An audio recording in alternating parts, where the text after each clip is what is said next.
मेरा नाम रितेश है। मैंने अपना खुद का बिजनेस करने के लिए अपने दोस्त से 80 लाख रुपए लिए और मैंने अपना काम शुरू किया, लेकिन किस्मत ने साथ नहीं दिया। मेरा कारोबार डूब गया। कुछ दिनों के बाद मेरा दोस्त अपने रुपये मुझसे मांगने लगा, पर मेरे पास देने के लिए 1 रुपए भी नहीं थे। तो मेरे दोस्त ने जो कर्ज मुझे दिया था, उस कर्ज के बदले मेरी बीवी के साथ एक रात सोना चाहा। मैंने अपनी बीवी को किसी तरह से एक रात के लिए मना लिया और फिर मैं उसी के बराबर वाले कमरे में छुप गया। जैसे ही कुछ देर गुजरी तो मैंने उनके कमरे में झांक कर देखा। जब मेरे दोस्त ने मेरी बीवी को पकड़ा तो मेरे माथे पर पसीने छूट गए, लेकिन आगे का मंजर जो था उसे देखकर तो मेरे होश उड़ गए। उसने अपने साथ एक और मर्द। सब जानते हैं कि एक मर्द के लिए सबसे मुश्किल काम क्या होता है, अपनी ही बीवी का सौदा करना, और मैं यह सौदा करने के लिए बेहद मजबूर हो गया था। मेरे सामने मेरी बीवी लाल रंग की सिल्क साड़ी में बहुत खूबसूरत लग रही थी। उसके हसीन खुले लंबे बाल, उसकी दूधिया रंगत और उसके हसीन नैन नक्श हमेशा ही मेरा चैन लूट लेते थे। मगर उसका आज का बनाव सिंगार किसी और के लिए था, और सितम यह था कि मैं यह सब जानता था। मैंने उसे खुद इस बात की इजाज़त दी थी। मैंने उसके हुस्न पर एक नज़र डाली और आंखें झुका ली। मेरे दिल पर कैसे कैसे कयामत गुजर रही थी, यह मुझसे बेहतर इस वक्त कोई नहीं जानता था। बाहर मेरे दोस्त की गाड़ी थी और ड्राइवर मेरी बीवी के आने का इंतजार में था ताकि वो उसे होटल के कमरे तक पहुंचाता। आज की रात शायद मुझ पर किसी कयामत की तरह टूटने वाली थी, लेकिन सुबह का सूरज मुझे सारे कर्जों से आज़ादी दिला सकता था। लेकिन यह आज की रात तो कांटे नहीं कट रही थी। जैसे जैसे रात बढ़ रही थी, मेरी बेचैनी का यह आलम था कि लग रहा था कि सांस भी नहीं ले पाऊंगा।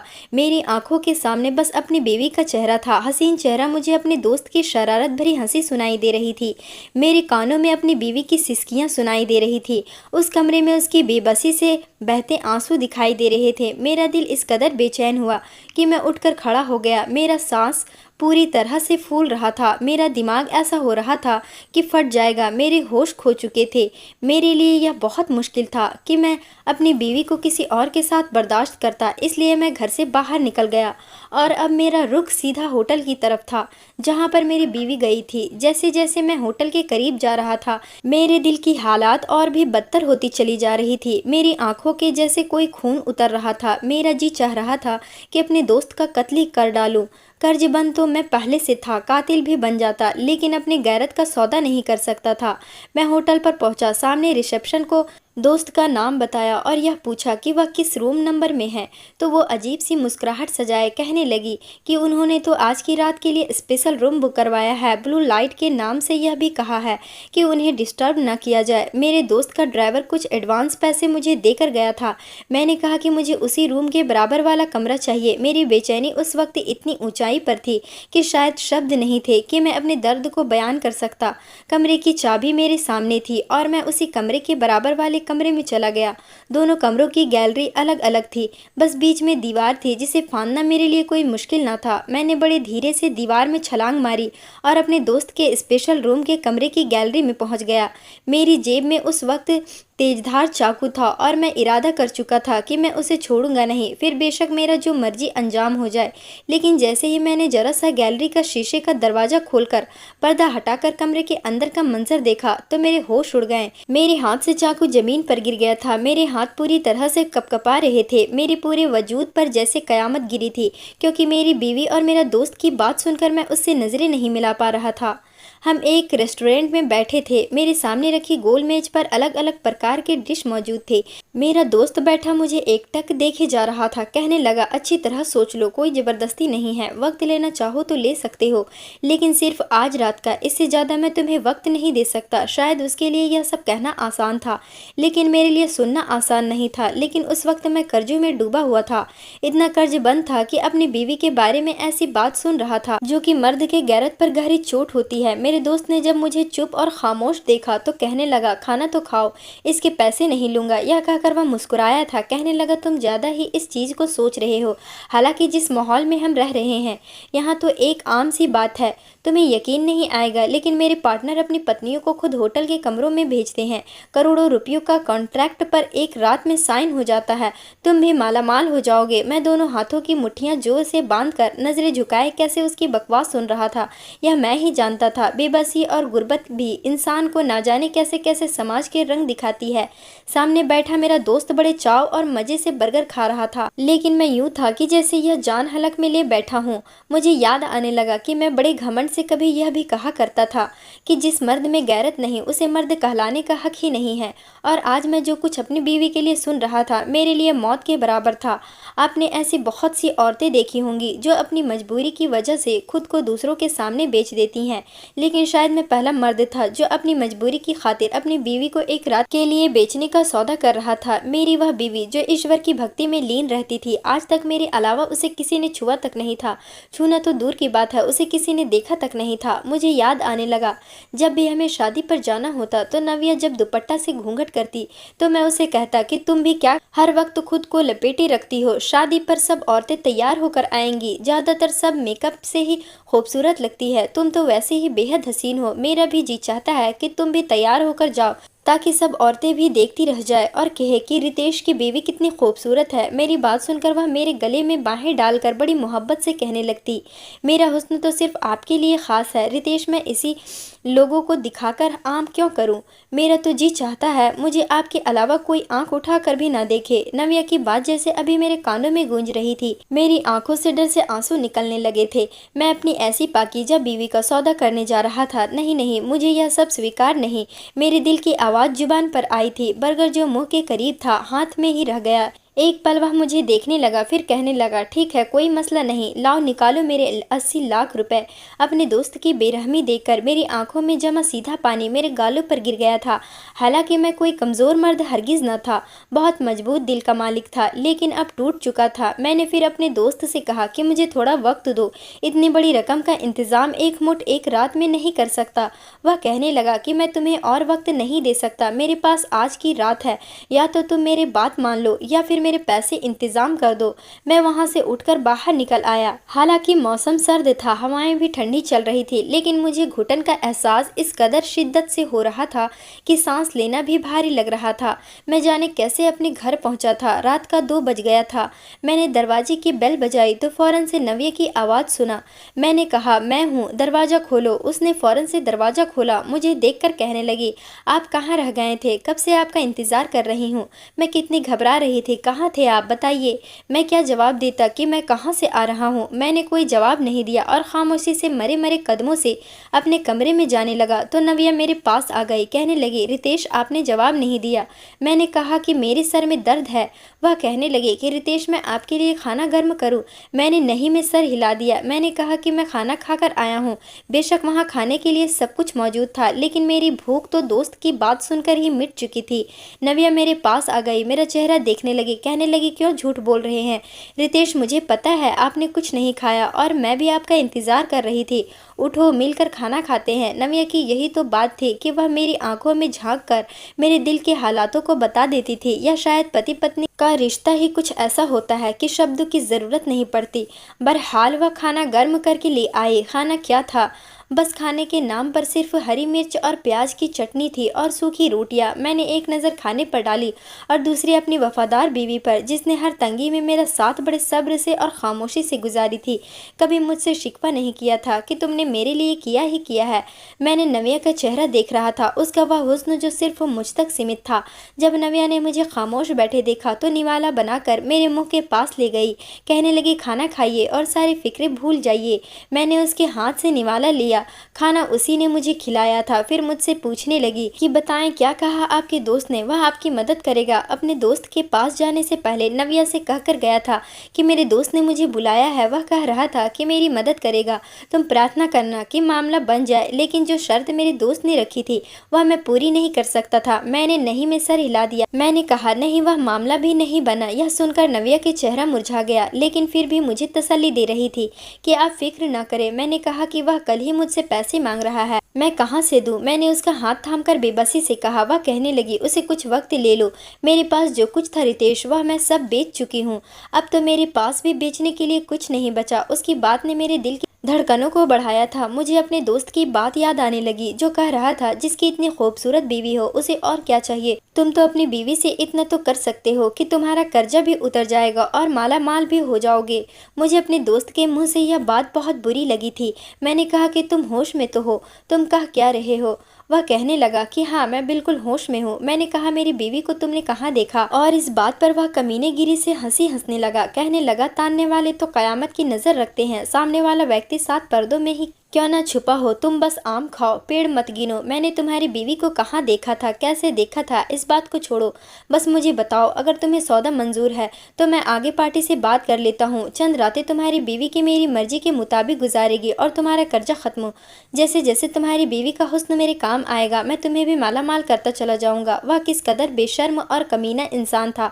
अगर मैं कर्ज बंद ना होता तो यकीनन उस वक्त उसका गिरेबान पकड़कर उसे मार मार कर लहूलुहान कर चुका होता। कमबख्त कर्जदार भी लोगों की नज़र में 2 टके की औकात नहीं रखते, इसलिए जिसका जो दिल चाहता है वह कह देता है। जरा सा टेढ़ा जवाब दो तो कहते हैं लाओ पैसे निकालो। रात को यही सोचते सोचते न जाने कब मेरी आंख लग गई थी, लेकिन सुबह मेन गेट पर किसी ने बुरी तरह से हमारा दरवाजा बजाया था। मैं और नव्या एकदम उठ बैठे थे। मैं फौरन से कमरे से बाहर निकला, मेन गेट का दरवाजा खोला तो सामने मेरा दोस्त पुलिस की गाड़ी के साथ खड़ा था। पुलिस ऑफिसर और हवलदार भी थे, मुझे गिरफ्तार करने आए थे। मेरा दोस्त ऑफिसर से कहने लगा कि इस आदमी ने मेरा पैसा नहीं दिया है, लेकिन इसका दिवालिया निकल गया है। इसके पास एक फूटी कौड़ी तक नहीं है कि मैं इसे मोहलत दूं, इसलिए इसे गिरफ्तार करके जेल में बंद कर दो। इससे पहले कि वह ऑफिसर मुझे हथकड़ी पहनाता, नव्या शायद गेट की आड़ से मुझे देख रही थी। कहने लगी भगवान के लिए मेरे पति को मत पकड़ कर ले जाओ, यह बेईमान नहीं है। वह बस हमें थोड़ी सी मोहलत दे दो, हम आपकी पाई पाई चुका देंगे। यह सुनकर मेरा दोस्त मुस्कुराने लगा। कहने लगा मैंने तो इसे बहुत आसानी दी है, लेकिन आपके पति को वह मंजूर नहीं है। फिर कहने लगा कि यह तो पैसे चुकाने के बिल्कुल भी काबिल नहीं रहा, इसके पास कुछ नहीं है कि मैं इसे वक्त दूं। आप अपनी बात करें कि आप मेरा कर्जा उतारेंगी। नव्या कहने लगी कि मैं लोगों के कपड़े सिलाई करती हूँ, मैं हर महीने आपको जितनी भी रकम हो सकेगा दूंगी। यह बात सुनकर मेरे दोस्त ने अपना माथा चढ़ाया और कहने लगा 80 लाख रुपए देने हैं, 80,000 नहीं। फिर इंस्पेक्टर से कहने लगा कि भाई जाओ इसे जेल में बंद कर दो। यह सुनना था कि मेरी बीवी दुपट्टे से अपना चेहरा छुपाए बाहर आ गई। मेरे दोस्त के सामने मिन्नत करने लगी कि भगवान के लिए मेरे पति को गिरफ्तार मत करो। मेरा दोस्त कहने लगा कि ठीक है, अगर आपका पति मेरी शर्त मान ले तो मैं इसे छोड़ दूंगा। नव्या मुझसे कहने लगी कि आप क्यों नहीं इसकी शर्त मान लेते हैं। मैंने कहा कि मैं वो शर्त नहीं मान सकता, तुम्हें कुछ मालूम नहीं है। नव्या तुम अंदर जाओ, मैंने सख्त अंदाज में कहा था, लेकिन नव्या से शायद मेरी गिरफ्तारी बर्दाश्त नहीं हो रही थी। मेरे दोस्त से कहने लगी चौधरी साहब मैं रितेश को मना लूंगी, वह आपकी हर शर्त पूरी कर देंगे। भगवान के लिए इन्हें पुलिस स्टेशन में मत लेकर जाएं। मेरे दोस्त ने पुलिस वालों को इशारा किया तो वह वापस अपनी जीप में बैठकर चले गए। मेरा दोस्त कहने लगा कि अंदर चलकर बात कर लेते हैं। यह कहकर वह मेरे घर के अंदर दाखिल हो गया।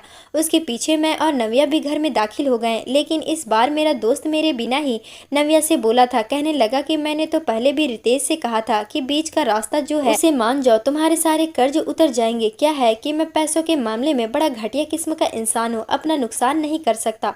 वह बड़ी नीचता से अपनी आदत को जाहिर कर रहा था।